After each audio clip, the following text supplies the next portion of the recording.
We check that's recording. Yeah. I didn't want to have to film this twice because I don't know how long I've got with kids and puppies and stuff, and the light's going, so I'm hoping you can see me. There's a channel called Rooted-in-Rest, which is run by a lady called Abby, and she does all homeschool stuff. And I've been watching Rooted-in-Rest for a while, even before I started homeschooling. And once a month, her and her friend Jessica from the WALDOCKWAY do an open collaboration that anybody can join called Homeschool Show and Tell. I won't do it every month. It's just started again for this school year. I won't do it every month purely because I haven't a clue how to add my videos to playlists. So I'm going to have to email her or something and ask her to add it to the playlist for me. And I don't want to harass her every single month. She might get annoyed with me. She doesn't look the type to get annoyed, but you know.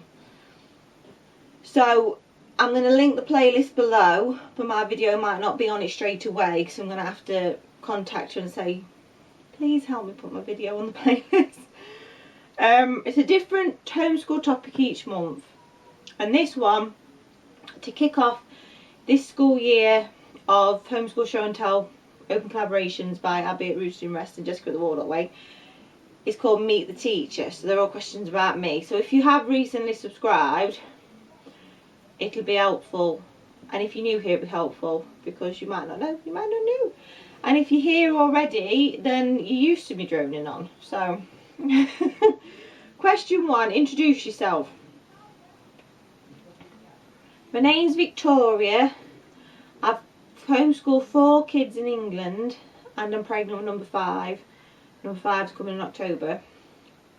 And I vlog on here.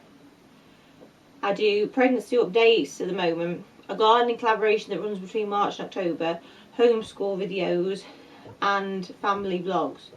And the family vlogs are generally me with no makeup on ranting. I'm just with an untidy house, and I'm just saying that to be helpful so that you're prepared for the sight of me in my dressing gown at 7 in the morning ranting and raving at you.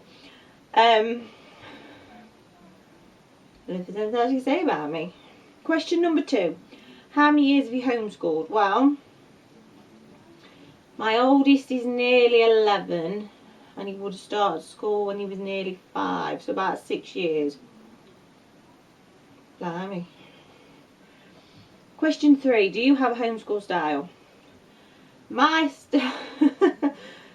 We're year-round homeschoolers, because it gives us that bit more flexibility, and also with all the kids and everything else, I cannot commit to a full school day, Monday to Friday or Monday to Thursday, whatever. And also, so it just makes it easier for me. Also, my oldest is dyslexic, and I learned, even before I clicked on he was dyslexic, I learned very early on with him that he needs regular bite-sized chunks to it, regular small consistency for it to go in.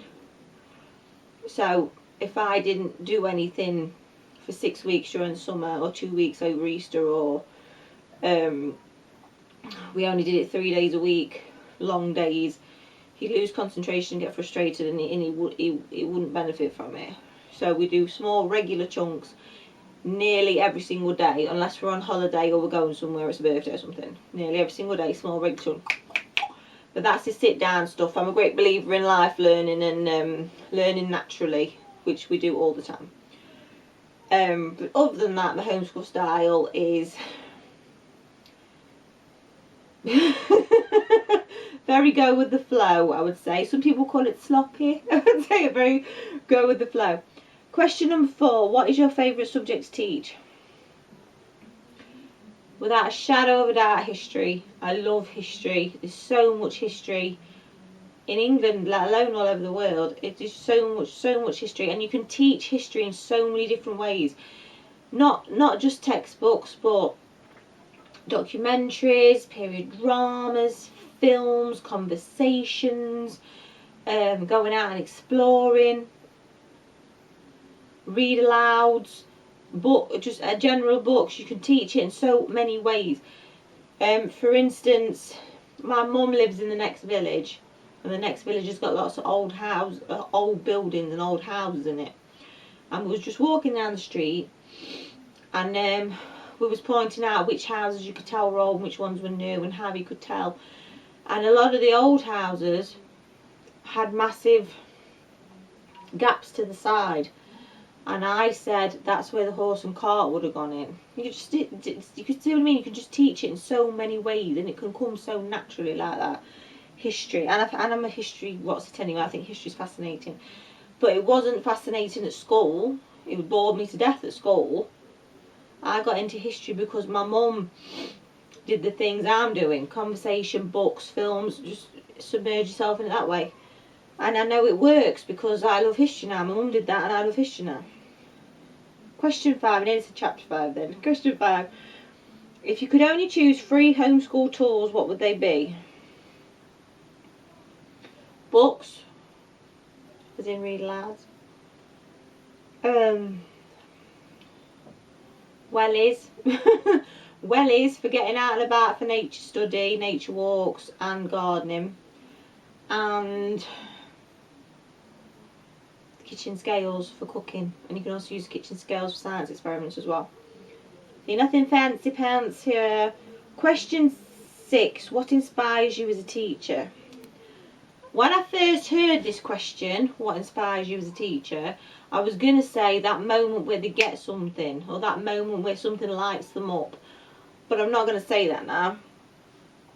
What I'm going to say is, what inspires me to keep going as a homeschool mum, homeschool teacher, whatever, is that they've got the freedom to be themselves. They're completely free. Well, not completely free. Why are you dealing with the people? You're never going to be completely free. But the majority of them is free from peer pressure or making them believe that they don't have to be how they want to be. Especially this day and age, it has never been more important to be able to stand up and say, I'm not doing that because I don't agree with it, or actually I'd like to do this instead. My second child, for instance, has an interesting way of dressing. You'll notice on vlogs, but that's what he wants to wear. That's what he's comfortable wearing. My third son has long hair because that's what he wants to have, long hair. If they were at school, they'd be conditioned to think, oh, I've got to do what they do, or they won't be friends with me, or I've got to do what they do, or I won't fit in. Or so just seeing them bud into their own people and be comfortable being their own people, that inspires me to keep going with it. And you might think, oh, that's not teaching them out. That's not teaching. It is being taught how to be comfortable in your own skin and do what you want to do. There's hardly anything more important than that. Question 7. Are you an early bird or a night owl? I'm a night owl. I'm not like I'm up all night. I don't know. I like to be up during the day, but I don't like to get up stupid early. I like to be up at night, but I don't like to be up stupid late. Don't know. Get back to me on that one. Question 8. What is your favourite teacher's treat? Coffee, candy or chocolate? We call candy sweets in England. So I'll say coffee, sweets or chocolate. I don't like coffee. Sorry. I don't even like the smell on it. I know that will shock a lot of people, but I really don't like coffee. My husband doesn't either. That's one of the few things we've got in common. On paper, me and my husband would not make a good match because we're so different. You know, if we was going on these dating websites or something, they'd never put his profile next to my profile because we've hardly anything in common. But we are.